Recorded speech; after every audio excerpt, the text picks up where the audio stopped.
شاعر نے کیا یہ خوب کہا، تہذیب کی شمع روشن کی اونٹوں کی چلانے والوں، تہذیب کی شمع روشن کی اونٹوں کی چلانے والوں میں دانتوں پھولوں کی قسمت کی زبوں کی چل سامعین اکرام، میں تمہیداً چند باتیں آپ کے سامنے ذکر کیا. اب میں بحیثیت معلم ہم تھوڑی باتیں اس میں سیرت نبوی کے ضمن میں چند باتیں آپ سننے کی کوشش کریں. حضرات ہماری یہ تمنا ہوتی ہے کہ ہمارے طلباء کسی نہ کسی زاویے سے اچھے پڑھے اور اچھے تربیت والے بن جائے، اور ہم اس سلسلے میں بہت زیادہ کوشش بھی کرتے ہیں، لیکن ہمارے اندر کہیں نہ کہیں اسوہ نبوی سنت نبوی کا جو طریقہ ہے وہ مفقود ہے. سامعین اکرام چند نکات میں آپ کے سامنے پیش کروں گا. دیکھیے پہلا نقطہ یہ ہے کہ سنت نبوی ہمیں یہ تعلیم دیتا ہے، سنت نبوی ہمیں یہ تعلیم دیتا ہے کہ کسی بھی طالب علم کی اصلاح، کسی بھی طالب علم کی تربیت اس کی تذلیل کرتے ہوئے، اس کی توہین کرتے ہوئے، اس کی عزت نفس کو مجروح کرتے ہوئے ہرگز نہیں کر سکتے. کسی بھی طالب علم کی اصلاح یا ایک تربیت آپ اس کی تذلیل کرتے ہوئے، آپ اس کی توہین کرتے ہوئے، آپ اس کی عزت نفس کو مجروح کرتے ہوئے ہرگز نہیں کر سکتے. اگر آپ ایسا کریں گے، اس کی توہین کرنے کے بعد آپ لاکھ دلیلیں آپ پیش کر لیں، وہ راہ راست پر ہرگز نہیں آ سکتا. دیکھیے اللہ کے رسول صلی اللہ علیہ وسلم کے سنت نبوی دیکھیے، جب آپ صلی اللہ علیہ وسلم کو معلوم ہوتا کہ صحابہ فلاں فلاں کام کے ہیں تو آپ کیا کہتے تھے؟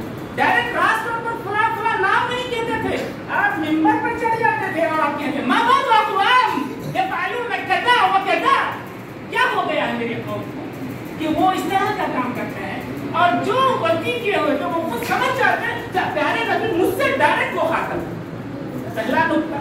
اب دیکھیے ہم دوسرا نقطہ دیکھیے، بحیثیت معلم ہم سنت نبوی سے ایک نقطہ یہ بھی ملتا ہے کہ ہم اپنے بچوں کی اصلاح کرنا چاہتے ہیں لیکن ہمارے اندر سنت نبوی مفقود ہے.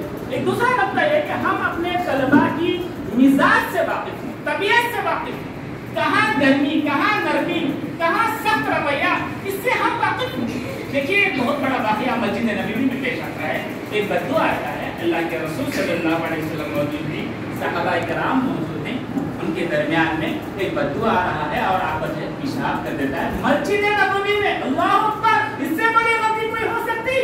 بتائیے. لیکن صحابہ کرام دیکھیے لپٹ پڑ رہا ہے. دیکھیے خدا جانیے آقا پر کہ صحابہ کرام لپٹ پڑ رہے اس بددو کو روکنے کے لیے جو پیشاب کر رہا تھا مسجد نبوی میں. آپ صلی اللہ علیہ وسلم صحابہ کرام کو روک رہے ہیں کہ دیکھیے وہ پیشاب کر رہا ہے، فارغ ہونے دیجیے، اگر آپ پکڑنے جائیں گے تو پوری مسجد خریج کرے گا. صحابہ کرام کو روک رہے ہیں آپ. اور اس کے بعد دیکھیے پیارے حدیث صلی اللہ علیہ وسلم کا انداز تربیت دیکھیے، مربیانہ انداز دیکھیے، مشفقانہ انداز دیکھیے، اس بددو کو سامنے بلاتے ہیں. حالانکہ قرآن کہتا ہے الاعراب اشد کفرا ونفاقا، بددو کفر میں بھی بہت سخت ہوتے ہیں اور نفاق میں بھی بہت سخت ہوتے ہیں. آپ صلی اللہ علیہ وسلم جانتے تھے اس کی طبیعت سے، آپ نے بلا کر کہا ان هذه المساجد لا تصلح لشيء من هذا البول، کہ مسجد اس طرح کا کام کرنے کے لیے نہیں ہوتی، کہ یہاں پر اللہ تعالیٰ کا ذکر کیا جاتا ہے، قرآن مجید کی تلاوت کی جاتی ہے. تو کیا کیا بعد میں 2 رکعت نماز پڑھا اور اس نے دعا کی اللہم ارحمنی محمدا ولا ترحم معنا احدا. تو نے یہ دعا کی اے اللہ مجھے اور میرے نبی کو پر رحم فرما، کسی کو ہم دونوں کے علاوہ کسی پر رحم نہ فرما.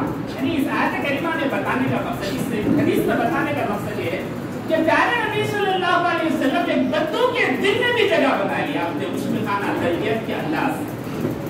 سامعین اکرام، ایک تیسرا نقطہ یہ ہے ہماری جو اپنے طلباء سے جو تربیت کا جو پہلو ہے، ہم بچپن سے ہی تربیت کا پہلو اپنانا چاہیے اپنے شاگردوں سے.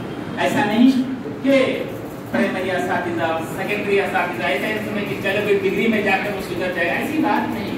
کہ ہم اپنے طالب علموں کی اصلاح جب چھوٹے ہی رہتے ہیں، جب وہ کسی غلطی پہ آتے ہیں تو اس کی اصلاح کرنا چاہیے. اللہ کے رسول صلی اللہ علیہ وسلم کس طرح سے اصلاح کرتے تھے، اور ہمارا یہ فرض بنتا ہے کہ ہم بچپن سے ہی سنت نبوی ہمیں یہ تعلیم دیتا ہے کہ ہم بچپن سے ہی اخلاقی اقدار سے انہیں آشنا کیا جائے. اگر اخلاقی اقدار کی تعلیم وہاں صحیح معنوں میں ہم تربیت نہ دیں گے، اگر وہ بڑا ہو کر کچھ اور بھی تعلیم بھی اگر حاصل کر لے گا تو وہ قوم کے لیے منافع بخش نہیں ثابت ہوگا. دیکھیے علامہ इकबाल ने क्या ही खूब कहा है, ढूंढने वाला सितारों की गुजरगाहों का, ढूंढने वाला सितारों की गुजरगाहों का अपने अवतार की दुनिया में सफर कर न सका, जिसने सूरज की शुआओं को गिरफ्तार किया जिंदगी की शबे तारीख सहर कर न सका। और देखिए चौथा नुक्ता यह है कि बहैसियत मालिम सुन्नत नबवी तालीम देता है। ये शोबे तालीम दर्स व तदरीस में एक अहम नुक्ता है कि हम असातिज़ा किराम नरमी का पहलू, नरम मिजाज के हामिल हो, नरम तबीयत के हामिल हो। कुरान मजीद कहता है अल्लाह के रसूल सल्लल्लाहु अलैहि वसल्लम के ताल्लुक से, फबिमा रहमतिन मिनल्लाहि लिंता लहुम वलौ कुन्ता फद्दन गलीज़ल क़ल्बि लन्फद्दू मिन हवलिक। कुरान कहता है अल्लाह के रसूल आप नरम तबीयत के वाक़ई में हैं, आपके सहाबा आपके इर्द गिर्द जमे रफीक के हैसियत से रहते हैं, आपसे चिपके रहता है। अगर आप सख्त मिजाज के होते ये कभी की छट गए होते, ये कभी की छट गए होते। शायर ने क्या ये खूब कहा, कोई कार आवाज से टूटा, कोई कार आवाज से टूटा कोई बदगुमा हरम से, कोई कार आवाज से टूटा कोई बदगुमा हरम से, कि अमीर कारवां में नहीं हुई दिल नवाजी। सामने नहीं करा। अब देखिए मैं आपको चंद बातें ये बताने की कोशिश करूंगा कि बहैसियत मालिम क्या हम अपने फराइज़ मंसबी, क्या मैं अपने फराइज़ मंसबी में क्या 100% फिट होता हूँ या हम देखने की जरूरत है। मोहतरम सामीन, आप जानते हैं असातिज़ा इकराम इंक़िलाब के इमाम, असातिज़ा इकराम इक़ामत दीन के रहनुमा, और असातिज़ा इकराम सुन्नत नबवी जो मुअल्लिम का पेशा है वो सुन्नत नबवी, हम उसके कायल हैं, हम उसके आलमबरदार हैं असातिज़ा इकराम। और आपको मालूम होना चाहिए अगर हम असातिज़ा इकराम सही मानों में हम अपने तलबा के साथ अमानतदारी के साथ दयानतदारी के साथ अपने फराइज़ व मनसबी के साथ अगर हम उनके साथ इंसाफ करते हैं तो याद रखिए हमारे मरने के बाद भी हमारे जन्नत में दर्जात बुलंद किए जाएंगे। कैसे हज़रत हदीस में आता है अल्लाह के रसूल सल्लल्लाहु अलैहि वसल्लम ने फरमाया, इज़ा मातल इंसान क़ता अमलहू, जब इंसान मर जाएगा तो उसका अमल खत्म हो जाएगा, लेकिन याद रखिए इल्ला वलदुन सालिहुन औ इल्मुन यंतफ़िउ बिही। देखिए इस औ सदक़तुन जारियतुन, इन तीनों चीजों में एक बात यह है कि अगर हमने सही तरीके से उसकी तालीम और तरबियत की हो तो वो अपने दोनों हाथों को बारगाह में उठाकर ये दुआ करेगा, रब्बे ग़फ़िरली वलिवालिदैया वलिउस्ताज़ी, कि वो शागिर्द अपने उस्ताद के लिए दुआएं करेगा। और याद रखिएगा यही दुआएं हमें जन्नत में दर्जात की बुलंदी होती है। और मैं आपको एक बात बताता चलूं, इमाम गज़ाली ने खराज तहसीन पेश करते हुए असातिज़ा के मकाम पे एक जुमला कहा कि हकीकी बात बच्चे को आसमान से रूए जमीन पर लाता है, हकीकी बात बच्चे को आसमान से जमीन पर लाता है, मगर हम उस्ताद हैं कि वही बच्चे को रूए जमीन से तहत सुरा से सिदरतुल मुंतहा तक पहुंचाते हैं। और देखिए इमाम गज़ाली अहयाउल उलूम में एक बात लिखते हैं कि जो बच्चे हमारे पास पढ़ते हैं ये अमानत है। और अमानत के बारे में अनस बिन मालिक की हदीस में आपको सुनाऊंगा। 10 साल हजरत अनस बिन मालिक अल्लाह के रसूल सल्लल्लाहु अलैहि वसल्लम के जुमा के खुतबे में आप सुनते रहे। हर जुमा आप ये हदीस कहते थे। क्या हदीस है? ला ईमान लिमन ला अमानत लहू वला दीन लिमन ला अहद लहू। देखिए हमारे पास अमानत नाम की अगर कोई चीज नहीं है मेरे अंदर तो मैं ईमान मेरे पास नहीं है। अगर मेरे पास ईमानदारी का सबूत है तो मेरी अमानतदारी फिट होना चाहिए। ये जो बच्चे हमारे पास तालिब इल्म जो हमारे पास है वो एक अमानत थी याद रखिए। और याद रखिए एक आखिरी बात, एक भी बात कहूंगा मैं आपसे कि जन्नत में जहन्नम में एक वादी आप जानते हो जिसका नाम वैल।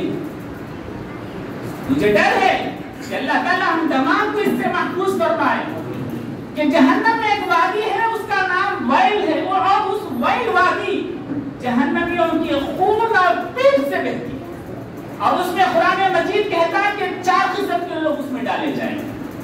हाँ 3 किस्म के लोग तो अलग नहीं, लेकिन 1 किस्म के लोग हम फिट होते हैं याद रखिए। एक तो है वैलुल लिल मुसल्लीन, नमाजों में गफलत बरतने वाले, वैलुल लिकुल्लि हुमज़ा, कुरान कहता है कि आपस में दूसरों के आय को उछालने वाले यानी चुगली करने वाले।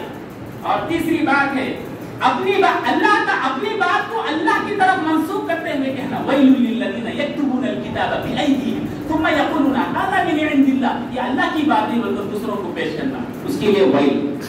लेकिन चौथी बात जो है वो हम सुनने के लायक है, वैलुल लिल मुतफ्फिफीन,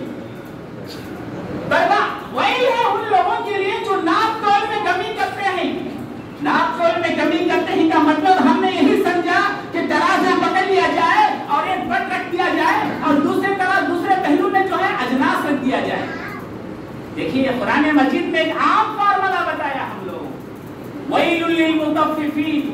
ध्यान रखिए, अगर मैं मानता हूं बहैसियत उस्ताद अगर सुबह में 10 मिनट 15 मिनट लेट जाता हूं और शाम में घर वापस 10 मिनट पहले ही घर को वापस आ जाता हूं, तो दिन में 20 मिनट रहा। और इसी तरह से हिसाब डालिए माह में कितने घंटे होते हैं। अगर मैंने तनख्वाह जो हासिल की और मैंने जो तनख्वाह हासिल की, मैनेजमेंट से जो मैंने तनख्वाह हासिल किया और जो मैंने स्कूल में जो परफॉर्म किया है, तो उसमें जो है बैलेंसिंग अगर हम देखते हैं तो हमारे पास कहीं ना कहीं हराम हमारे खून के रग रेशे में कहीं ना कहीं आ जाता है। और याद रखिए, और जब यही हराम माल हमारे पास आ जाता है तो हमारी ज़बान में तासीर नहीं रहेगी, हमारी दुआ कबूल नहीं होगी।